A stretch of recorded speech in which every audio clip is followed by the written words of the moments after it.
તો કદાચ 307 જેવી કલમ અંતર્ગત ગુનો દાખલ ન થયો હોત. ક્યાંક ને ક્યાંક મને એવું દેખાણું કે બે પાર્ટીઓની રાજકીય લડાઈમાં અમારા ખેડૂતો ભોગ બન્યા. દુઃખ ત્યારે થયું કે જ્યારે ખેડૂતો અંદર હતા, 68 ખેડૂતો જેલમાં હતા, એનો પરિવાર ખેડૂતોની રાહ જોતો. મને ખેડૂતો જ્યારે પૂછે કે રાજુભાઈ જામીન ક્યારે મળશે, ક્યારે અહીંથી છૂટશું, જ્યારે ખેડૂત પૂછતા ત્યારે આંખમાંથી આંસુ આવી જતા. ક્યાંક દુઃખ થતું હતું કે ખોટા કેસની અંદર 3 મહિનાની બદલે 3 વર્ષ રાજુ કરપડા અંદર રહેશે તો મંજૂર છે, પણ જે ખેડૂતોએ ક્યારેય પોલીસ સ્ટેશન નહોતું જોયું એ ખેડૂતોએ જેલમાં જવું પડ્યું. અને એ ખેડૂતોની પાછળ જે મહેનત કરવાની વાત હતી, એ ખેડૂતોને છોડાવવાની વાત હતી. તો જ્યારે આજે ઘણી બધી ગઈકાલથી હું જોઉં છું મીડિયા સામે આવીને સાફ સફાઈની વાતો આમ આદમી પાર્ટી દ્વારા પણ થઈ રહી છે. મારું સ્પષ્ટ રાજીનામું આપતી વખતે એક વાત હતી કે જે મોઢેથી પાદ ચાવ્યા છે એ મોઢે કોલસો નથી ચાવવો. જે પાર્ટી બનાવવા માટે થઈ અને ક્યાંક ને ક્યાંક મેં મારા પરિવાર કરતા, બાળકો કરતા વધારે સમય આપ્યો છે પાર્ટીમાં કે આમ આદમી પાર્ટીને મજબૂત બનાવી શકાય. આપ સૌ એને ગુજરાતની જનતાએ જોયું છે કે વિસાવદરની ચૂંટણીમાં ગોપાલભાઈને જીતાડવા માટે હું પોતે ઉમેદવાર હોય એવી રીતે રાત દિવસ જ્યાં સુધી પાર્ટી સાથે રહ્યો ત્યાં સુધી વફાદારીથી રહી કરતા વિશેષ મહત્વ પાર્ટીને મોટી બનાવવાના પ્રયત્ન થયા. પરંતુ હું જ્યારે જેલમાં ગયો અને જે મને કડવો કે પહેલી મુદત હતી મારી 27 તારીખે, જે દોસ્તો તર્ક વિતર્ક કરી રહ્યા, જે સફાઈની સુફિયાણી વાતો કરી રહ્યા છે, એને ટૂંકમાં કહીશ કે 27 તારીખ 27/10/2025 ના રોજ પહેલું 12 ખેડૂતોના જામીન મૂકવામાં આવેલા. એનું પહેલું હિયરિંગ હતું 27/10/2025. વકીલો દ્વારા, પાર્ટી દ્વારા વાતો કરવામાં આવતી કે હાઈકોર્ટના સારામાં સારા વકીલ હાજર રાખવામાં આવશે, ચિંતા ન કરતા. જેલની અંદર રહેલા ખેડૂતોને હું કહેતો હતો કે તમે આવતીકાલે છૂટી જશો, ચિંતા ના કરતા, આપણા સારામાં સારા વકીલો આવવાના છે. મને 27 તારીખે ખબર પડી કે પાર્ટી તરફથી સિંગલ વકીલ ત્યાં હાજર નથી રહ્યો. એકદમ નાના વકીલે દલીલ કરી છે અને ખેડૂતોના જામીન નામંજૂર થયા છે. ખેડૂતોએ જ્યારે મને પૂછ્યું પાર્ટી તરફથી વકીલ હાજર હતો, હું ખેડૂતોને જવાબ નથી આપી શક્યો.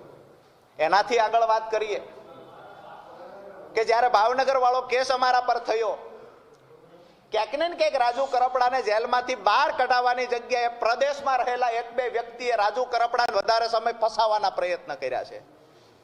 મને ફસાવે એનાથી મને કોઈ દુઃખ નહોતું, અફસોસ નહોતો.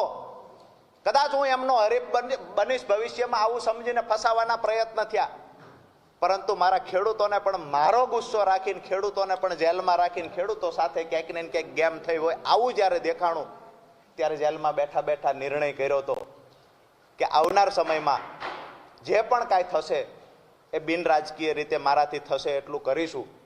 અને જ્યારે પણ કોઈ એવું કહે છે કે ખેડૂતોનું અમે આ સારું કામ કરીએ છીએ, તો કોઈ પણ પાર્ટીના લોકો સારું કામ કરતા હશે, પછી સત્તામાં રહેલા લોકો હોય કે વિપક્ષમાં રહેલા લોકો સારું કામ કરશે તો એના જાહેર મંચ પરથી વખાણ કરીશું.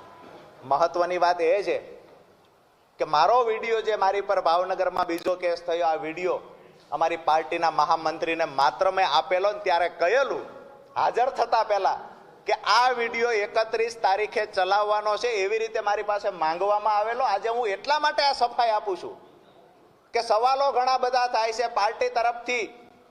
ગઈકાલથી ક્યાંક ને ક્યાંક મારા માટે નેગેટિવ ચલાવવાના પ્રયત્ન થાય છે. હું આજ પણ કહું છું કે હું મૂંગો બેઠો છું એટલું સારું છે. જો મારી જીભ ખુલશે, મારું મોઢું ખુલશે, તો લોકોને જવાબ દેવાના લાયક તમે લોકો નહીં રહ્યો. કારણ કે જે પણ મેં જેલમાં અનુભવ્યું એની સાથે સાથે જે પણ પાછળથી જે ગેમ થઈ છે એ ખરેખર ક્યારેય સ્વીકારી ન શકાય. પોતાના લોકો પાસે અપેક્ષા ન હોય એવી ગેમો થઈ છે પાછળથી. મેં જે વિડીયો આપ્યો હતો એ વિડીયો 31 તારીખે ચલાવવાનો હતો, એમાં પણ કાંઈ ભૂલો હોય તો એને એડિટ કરીને ચલાવવાનો હતો. એની જગ્યાએ 29 તારીખે વિડીયો રિલીઝ થઈ જાય છે, વાયરલ થઈ જાય છે.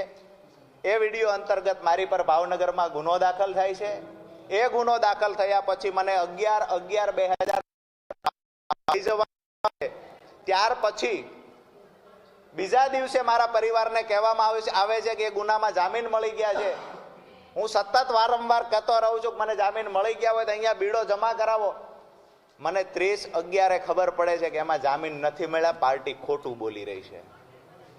મેં કહ્યું કે અમે ફરીવાર સેશનમાં જામીન મૂકો. સેશનમાં જામીન મૂક્યા. 4/12/2025 જામીન મૂક્યા. 4 મુદ્દત કે અમારા તરફથી કોઈ વકીલ નહોતો. વિષય એ છે વાતો કરી અને લોકોને સલાહ જ્યારે પાર્ટીના પોતાના પરિવારને જ્યારે માહિતીની જરૂર હતી, સલાહની જરૂર ઓન થઈને કે વધારે સમય અંદર રહ્યા હોય તો મને એવું દેખાય છે કે પાર્ટીના અમુક પ્રદેશમાં રહેલા લોકોની નિષ્ક્રિયતાના કારણે અંદર વધારે સમય રહેવું પડ્યું છે. જે મદદ કરવાની હતી ત્યાં મદદ કરવાની જગ્યાએ ક્યાંક ને ક્યાંક નુકસાન કર્યું છે. એટલે મેં નક્કી કર્યું છે કે 2 રાજકીય પાર્ટીઓની લડાઈમાં ખેડૂતોના થતા કામ અટકી રહ્યા છે તો બિન રાજકીય રીતે ખેડૂતોની સાથે રહીએ અને આવનાર સમયમાં ખેડૂતોના કામ કરીએ.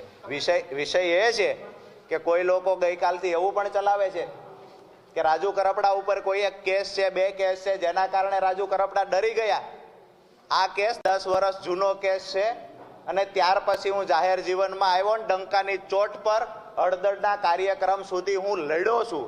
ક્યારેય મારા ચહેરા ઉપર કોઈ કેસનો ડર દેખાયો નથી અને જેલનો ડર નહોતો રાજુ કરપડાને પહેલા કે નહોતો આવનાર સમયમાં. હું આજે પણ કહું છું કે જ્યારે ખેડૂતો પર અન્યાય થશે તો બિન રાજકીય રીતે આંદોલન રાજુ કરપડા કરશે.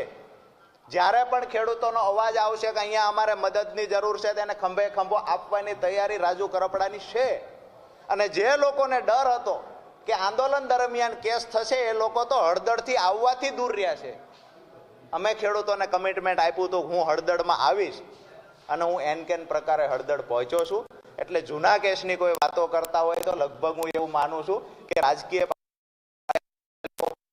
વધારે એવા છે જેના પર અને માટેના 25 પ્રકારના લોકશાહીમાં દરવાજા. જી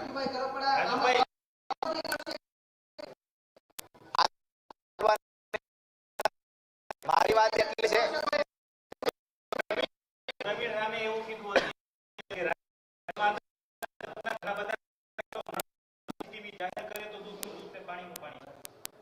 મને કોઈ મળવા આવ્યું નથી, સિંગલ ટાઈમ મળવા આવ્યું નથી.